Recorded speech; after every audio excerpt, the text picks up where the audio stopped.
Se abren los micrófonos para iniciar la tradición republicana del sonar informativo. Comienza el Jueves de Mayol. 8 de la mañana con 19 minutos y damos inicio oficial a esta tradición republicana con Alberto Mayol en los estudios de Sonar Informativo. ¿Cómo están? Muy bien. Tenemos... ¿Qué es de su vida? Estamos sacando fotos. Sí, ¿todo bien? Sí, todo bien, muy bien. Antes del variado menú que tenemos para analizar en esta jornada de día jueves, ¿qué te parece estos chistes que hizo el alcalde de San Vicente de Tagua en la cuenta pública? Son chistes machistas, pero además el contexto es de una actividad en la cual te quieres enterar de qué es lo que ha hecho en su función como alcalde. Es la cuenta pública. O sea, a ver, yo creo que de los 10 pecados capitales de haber cometido 6. Con suerte no estaba comiendo, pero de verdad es como... No puedo advertir la gula. Porque de verdad es impresionante, o sea... No puede ser más ordinario, porque ya era ordinaria la idea, claro. pero la ejecución de la idea fue aún más ordinaria, porque no tenía para qué incorporar ciertas palabras que ya son... Que incluso la Real Academia, que está muy abierta a analizar nuevos modismos y cosas así... De manera bastante liberal. ¿No? Bastante liberal, sí. Ya no ha analizado algunos de esos modismos. No los ha incorporado. No los ha incorporado por considerarlos de mal gusto, básicamente. Claro. En segundo lugar, aparte de los modismos... una lectura sobre el guaso chileno que no lo dignifica, digamos, una lectura que destruye a la zona, que es una zona guasa fundamentalmente, y que plantea entonces que el guaso es básicamente una persona que no es capaz de interactuar en un escenario un poquito distinto al de la ordinariez, al de cualquier, y todo lo reduce a aquello. En tercer lugar, evidentemente, hay agresión de género, o sea, no solo machismo, sino que... Porque el machismo es una cosa y la agresión ya es un grado más alto. Y además, todo esto sumado a que era fome y sumado a que era en la cuenta pública. O sea, que tenía que... Claro, o sea, insisto, es una instancia en la cual tenía que explicar fome, desubicado, machista, por qué y además... se gastó 50 palos en esto, 50 palos en esto, 3 millones en esto. O sea, tenía que explicar su trabajo del año. Yo no sé si él hizo la cuenta pública, porque él termina esas palabras espantosas diciendo, y esta es mi cuenta pública. Yo no sé si habrá sido otra humorada más y después hizo la cuenta pública en serio, o si además no hizo la cuenta pública, no lo tengo claro, así que es bien insólito. Sí. Oye, queremos también analizar lo que está pasando en Venezuela, y para eso estamos a esta hora en contacto desde Caracas con Rafael Cavada. Rafael, ¿cómo estás? ¿Nos escuchas? Te escucho lejos. Aló, Rafa. Escuchamos parte de lo que hablas. Ahí sí, a ver. Pero nos emociona igual. Sí. Me escuchan mal. A ver, ahí te estamos escuchando mejor. Quédate ahí, no te muevas. No me muevo. Ahí estás. Rafael Cavada. Viene un carro policial avanzando hacia mí. ¿Tengo que mover? No voy a hacer ningún chiste. No, pues ¿por qué no? Así Evita ese tipo. Nada muy trágica con esas cosas. Te queremos de vuelta. Ayer anoche una mujer fue baleada en la cabeza por la Guardia Nacional. Está ese típico día de evaluación después de la jornada y está como denso. Sí, Rafa, eso quería preguntarte, porque tú que estás allá, que has podido estar estos días y poder tomar el pulso de lo que está ocurriendo, especialmente con la gente común y corriente que sale a manifestarse y que hay en medio de todos estos enfrentamientos. ¿Qué pasa con ellos? ¿Ha aumentado, crees tú, la intensidad? Incluso desde la ONU ahí se planteó la preocupación por la represión que puedan estar haciendo las fuerzas de seguridad con aquellos que se quieren manifestar. Sí, pero curiosamente aquí esta cosa se ha dado hay una distancia de 4 cuadras entre la Plaza Altamira, que es el centro neurálgico de la represión acá, de la oposición, y la Carlota. Ya. Bien, vamos a estar con Rafael en algunos segundos más, porque lo que pasa, Rafael, está ahí sí, que se había ido la comunicación. Los voy a llamar, voy a moverme hacia un lugar de mejor y los llamo. ¿Les parece? Denme 10 minutos. Ya, ok. Volvemos mejor, ahí con Rafa. Hay que aclarar que las comunicaciones son bien complicadas también en Venezuela. Está muy mal, súper complicado, porque básicamente casi todo el día no hay luz y hay problemas graves con la internet. Entonces el canal de comunicaciones más habitual en la actualidad funciona bastante mal. La verdad es que lo más interesante de los últimos días es ver cómo no se hace un golpe. O sea, Claro. o sea, es bien insólito la manera, cuando uno ve, dicen, no, empezamos esta mañana, ya liberamos a Leopoldo López, ya sonaba épico, en realidad no era mucho porque Leopoldo está con arresto domiciliario, o sea, Claro. tomó desayuno, salió de su casa y violó el arresto domiciliario, básicamente, y salió y lo pasó a buscar Guaidó y se fueron juntos, digamos, esa fue la liberación. Y sin dar una señal de mucha fortaleza, Leopoldo en la tarde oficiaba en la Embajada de Chile y después en la Embajada de España, digamos, o sea, uno espera de los políticos en estas cosas una cierta temeridad para salir a enfrentar las consecuencias de sus actos. Sí. Oye, lo otro día conversaba, de hecho, con unos colegas este tema, porque a propósito de este manual de cómo no hacer un golpe, estos militares que están ahora contra el régimen de Maduro, que son un poco, por lo menos hasta los que salieron el martes, por ejemplo, y uno, guardando todas las proporciones del caso, por ejemplo, en Chile, cuando ocurre el golpe de Estado, hay una acción que, claro, están los comandantes en jefe, sí, obviamente, encargados a favor del golpe, y eso, por supuesto, hace que resulte la acción. Pero tendrá que ver también que las características de las Fuerzas Armadas venezolanas no tienen las características, por ejemplo, de la chilena, el tema de la verticalidad del mando, claro, o sea, de esta lógica prusiana, de una obediencia a tal nivel, y las Fuerzas Armadas venezolanas serán distintas en ese sentido. Lo desconozco. O sea, son las Fuerzas Armadas. Sí, ahora, recordemos que aquí, en todo caso, en Chile, por ejemplo, Merino tuvo que hacer golpe interno. Sí, o sea, claro. Merino no era el Bueno, y en Carabineros también. Y en Carabineros también, o sea, entonces hubo que sacar la línea de mando bastante al respecto, y por eso Merino se tomó Valparaíso en su totalidad como para dar una señal de potencia. Claro, ahí parte el golpe, de Ahí hecho. parte el golpe, claro. El golpe en realidad dura un par de horas en ese sentido. Y para que el mecanismo, y aquí hay una cosa que es bien interesante, el mecanismo más, hay dos formas en realidad de ganar una disputa política según enseña la historia, o sea, esto lo inventaron los griegos. Una es cuando tú haces campo arrasado, o sea, destruyes todo lo que hay del enemigo, ¿no? Y la otra es cuando tú te tomas el elemento simbólico central. En el caso de los griegos, por ejemplo, si tú llegabas al centro de la ciudad y robabas el dios de la ciudad, entonces tú habías ganado la guerra. No necesitabas matar a nadie, no necesitabas destruir ni una casa. En el caso del golpe en Chile, lo que se hizo fue bombardear el Palacio de Gobierno. Al bombardear el Palacio de Gobierno y al haber un presidente que no es capaz de defender el Palacio de Gobierno, se entiende que ya se acabó su gobierno. Lo damos por hecho. Y se dio por hecho, tan por hecho que el presidente se suicidó, ya, tan por hecho que efectivamente... Y el golpe, en el fondo, terminó allí. O sea, duró un par de horas y terminó allí. Aquí lo que se ha hecho es prolongar la escena de hostigamiento al gobierno en Venezuela. Y la escena de hostigamiento al gobierno ha funcionado bien desde el punto de vista de las dificultades de operación del gobierno. O sea, el gobierno tiene poca gobernabilidad, tiene poca plata, no puede funcionar, está con muchos problemas logísticos, no hay electricidad, no hay una serie de cosas. Pero el hostigamiento no significa que a ti te pasen el mando.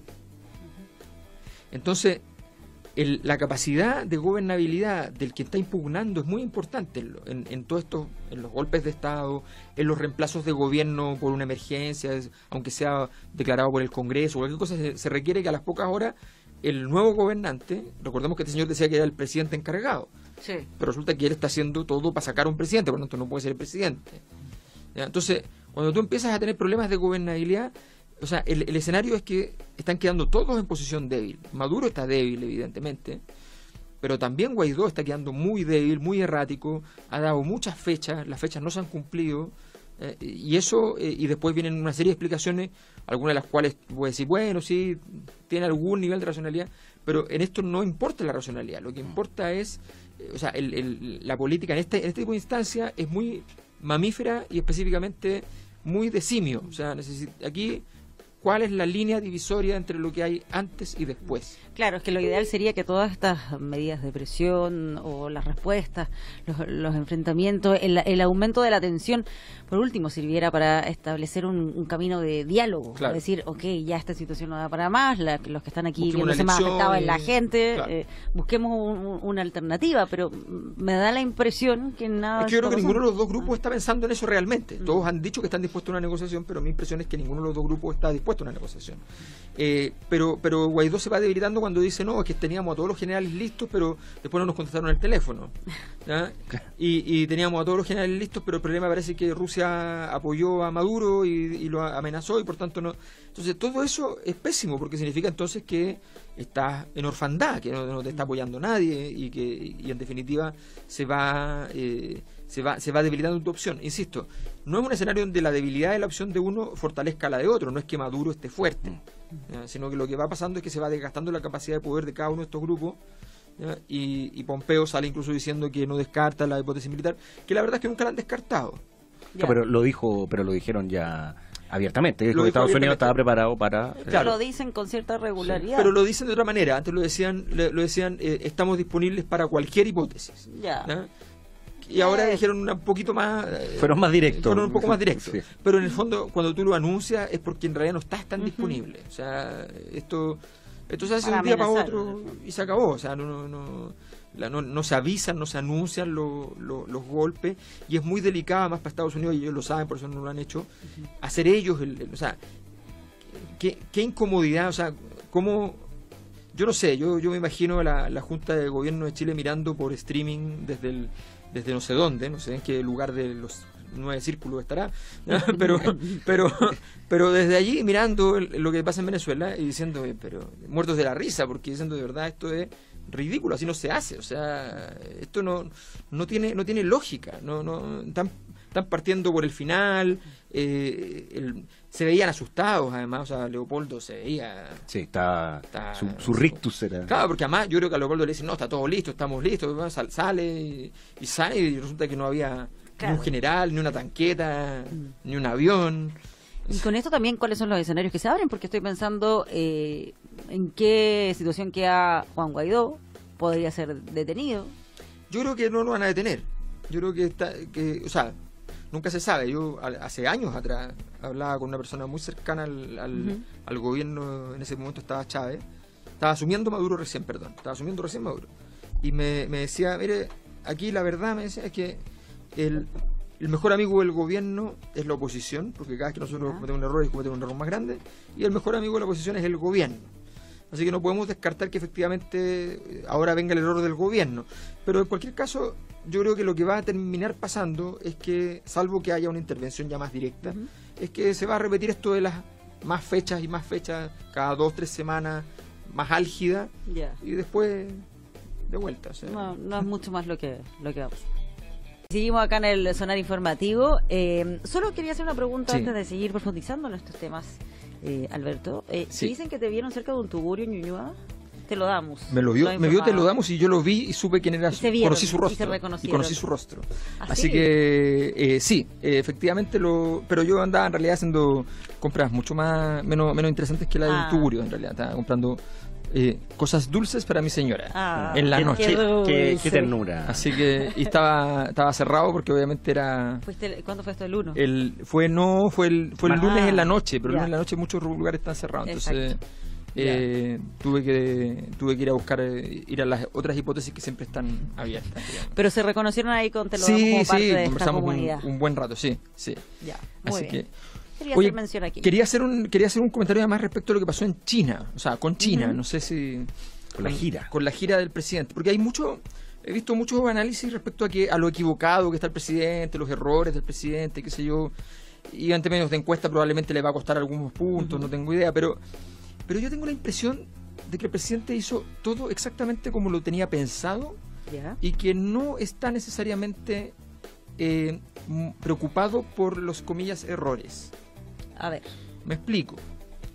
Aquí hay una historia que es más larga. O sea, esta polémica empieza cuando el señor Pompeo le dice al gobierno chileno: no acepten a los chinos y sus porque su capital es corrosivo. Exactamente. Es dinero feo, malo. Mal habido. Le hace mal Y a la casi gente. yo diría con un poco de amenaza cuando dice que cuidado donde invertimos, porque Exacto. si no ellos también van a revisar dónde invierten porque no les da seguridad. Exactamente. Entonces, cuando pasa eso, yo encontré muy extraño en términos diplomáticos y recordé que una historia muy bonita que la cuenta Víctor Herrero en su libro sobre Agustín Edwards, que cuenta cuando Muy buen libro, por lo menos.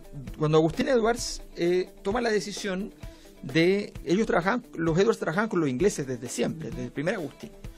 Y de repente ellos giran y dicen, se van de los ingleses y se van con los norteamericanos. Yeah. Cuando pasa eso, los ingleses se desesperan y dicen, ¿qué pasó acá? Nosotros, nuestra gente en Chile, qué sé yo, que tanto hemos trabajado juntos, y mandan una nota diplomática al gobierno, cosa que fue muy compleja para el gobierno, porque el gobierno le dice, bueno, ¿yo qué hago si este señor no es funcionario de gobierno? O sea, ¿yo qué culpa tengo si dejó de ser amigo de usted y se fue a ser amigo de otro?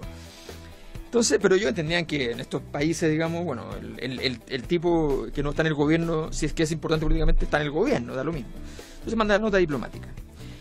Aquí a mí lo que me pasa con Pompeo es que me parece que fue lo mismo. Fue como, a ver, lo estoy cachando y ustedes están empezando a tener una relación no nominal, no mercantil con China. Son O sea, demasiado cercanos. le está diciendo a Piñera que siente que hay alguna otra cosa.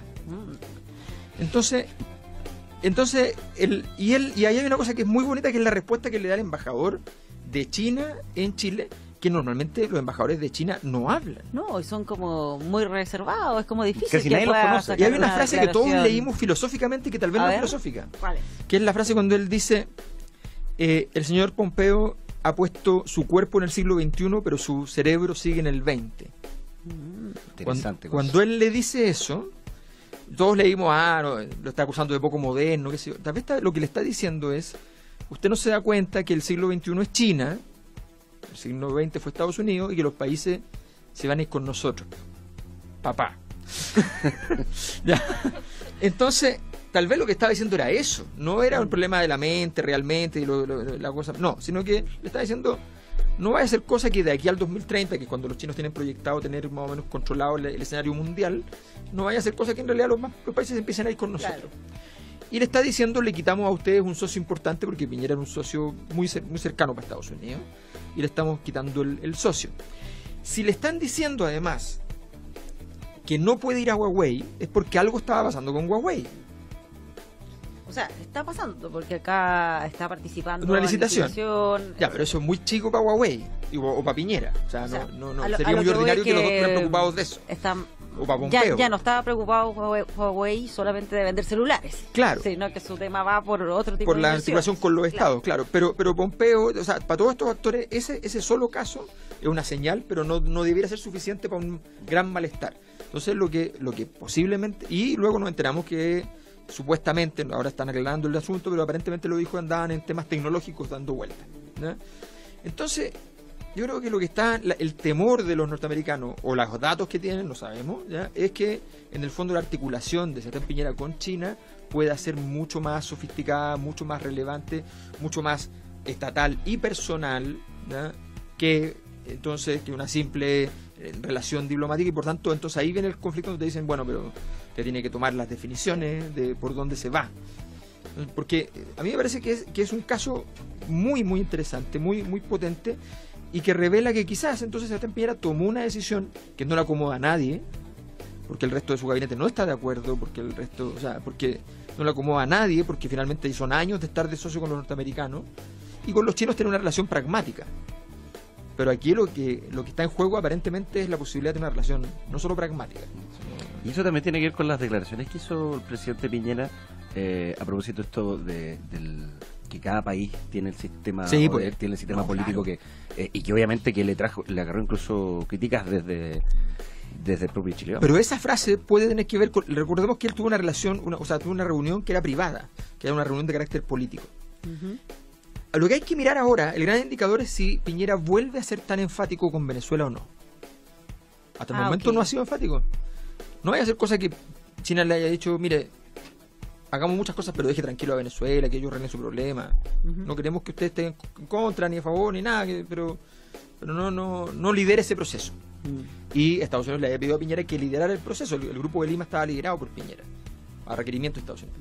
Entonces vamos a ver si Piñera detiene el tema Venezuela, es porque la relación con los chinos es mucho más profunda. ¿Vámonos a Venezuela? Vámonos a Venezuela. Vámonos a Venezuela, porque ahora sí, Rafael Nuestro Cavada enviado está especial, al nuestro otro enviado lado de la línea, el enviado especial de Sonar Informativo. Rafael. Sí. Hola, ¿cómo estás? ¿Cómo están? Ha sido una vil maniobra que he hecho para quedarme con el pedazo final y Yo sé. el segmento con mayor audiencia con Ignacio Pérez Preste y todo. Oye, Rafa, algo importante. Tú, justo cuando estábamos conversando, estabas mencionando esto de una persona que se está informando que resultó fallecida en medio de las manifestaciones. ¿Es así? Sí, una mujer que se llama Yubinev, tiene 27 años, fue herida, ¿Ya? un balazo en la cabeza en enfrentamientos con la Guardia Nacional, que yo estuve ayer donde disparan y de verdad le ponen muy poco cuidado hacia donde disparan. Pero además, como estoy trabajando con una agencia que trabaja con contenidos noticiosos acá, me llegaron fotos de un fotógrafo al que un balazo en la pierna le dejó expuesto la tibia y el peroné, hay una chica atropellada, hay mucha gente herida por perdigones. No, lo de ayer fue en algunos momentos realmente muy, muy violento, muy intenso y muy iracundo también. Yo tengo la sensación de que acá se mezcla además la sensación de la frustración de que esto no resultó, porque, digámoslo, cuando Leopoldo López aparece en una base militar diciendo aquí estoy yo, el preso más importante, custodiado y peligroso de Venezuela, que me escapé entre las barbas de mis captores y aparecí en una base militar junto al presidente encargado y a un grupo de militares en rebeldía, digamos, eso significa un golpe mortal a esta imagen de férreo control que tenía Nicolás Maduro. O sea, tenía traidores tan bien instalados que fueron capaces de liberar a Leopoldo López. Pero, Rafa, entonces, claro, el movimiento adquiere un momentum impresionante. Pero horas después, el señor Leopoldo López dice: me voy a ir a visitar a mis amigos de la embajada chilena y después a mis amigos de la embajada española y pretendo quedarme ahí, no sé cuánto, digamos. Y ahí, bueno, no quiero hacer una analogía que suene insultante, pero a mí me suena al muchachos, la revolución está por este lado, pero yo tengo unos amigos que ir a visitar.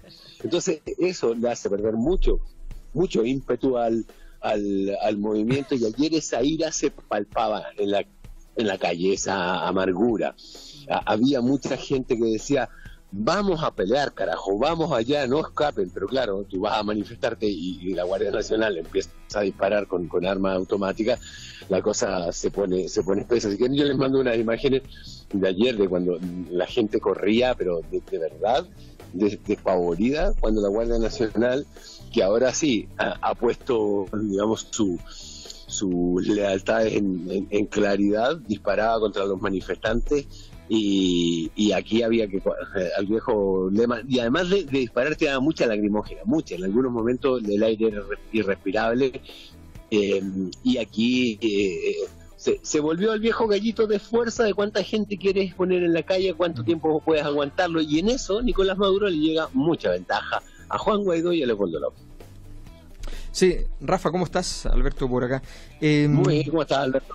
Oye, efectivamente el relato que tú haces es muy muy contundente. Efectivamente hubo un momento en la mañana ayer que se pensaba que ya las cosas estaban, el proceso de caída de Maduro estaba ya en curso y no había forma de...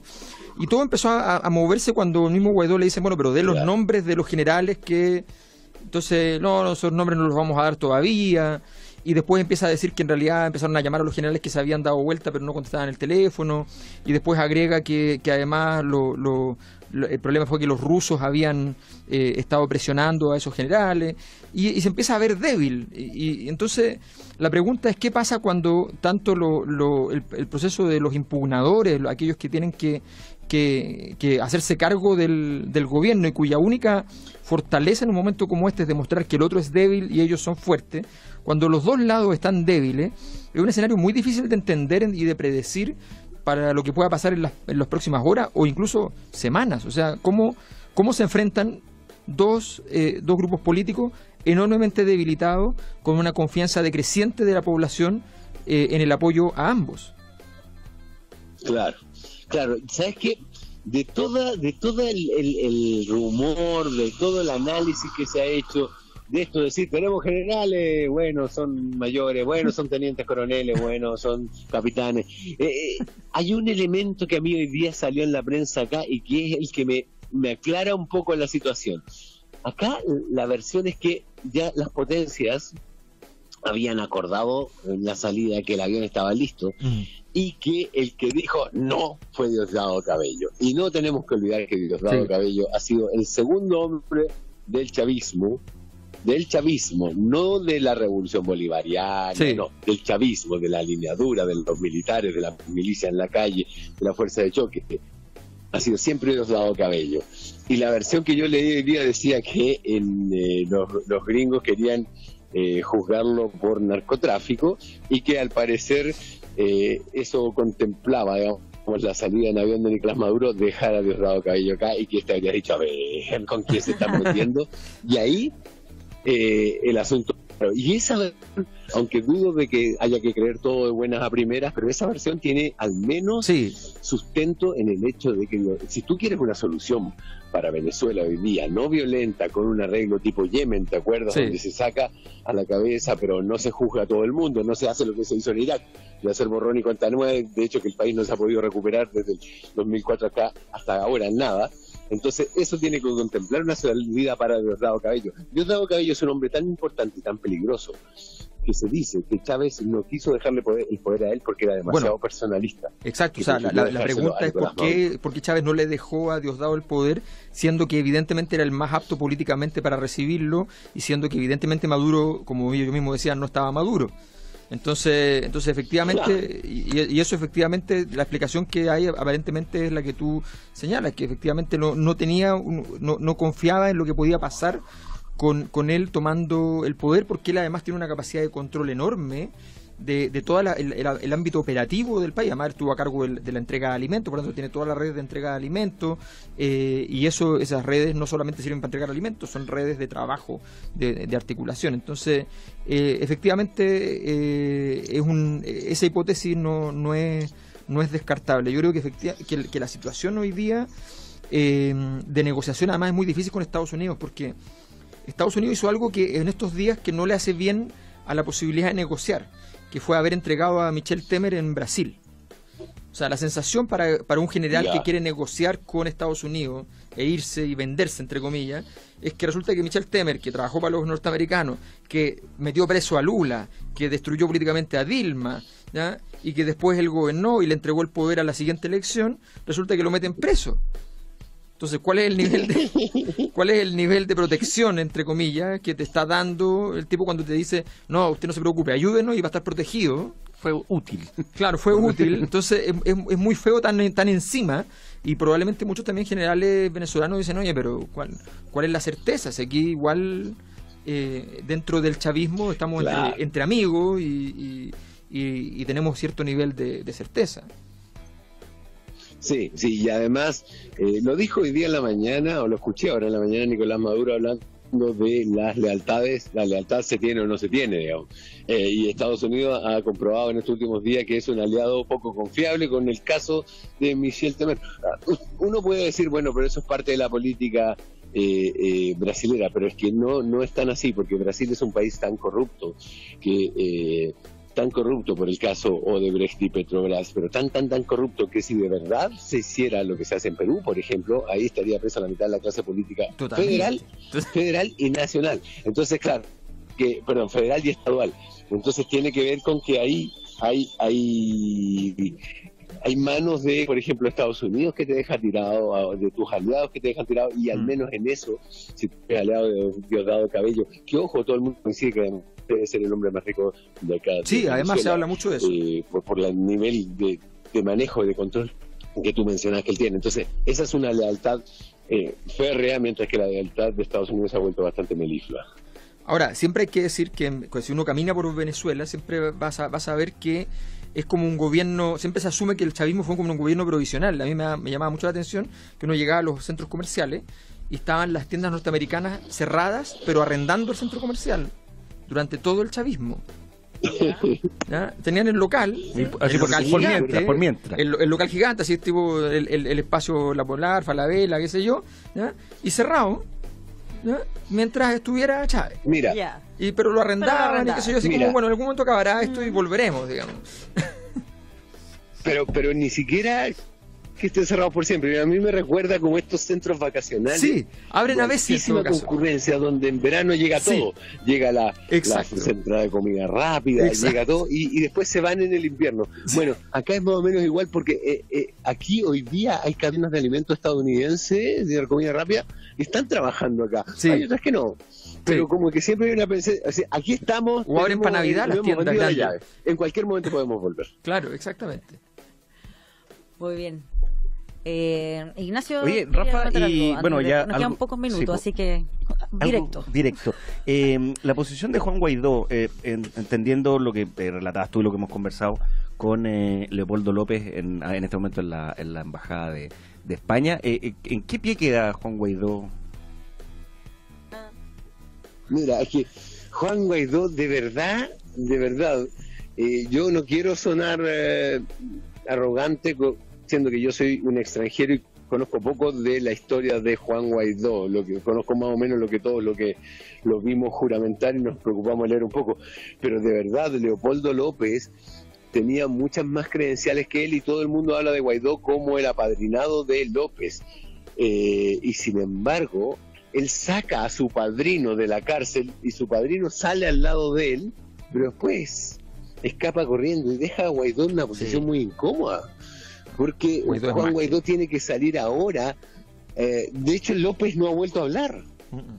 Entonces, hay aquí claramente la sensación de que algo fracasó. Nadie te lo dice, y el discurso oficial viene en la segunda etapa de esta operación Libertad para emanciparnos.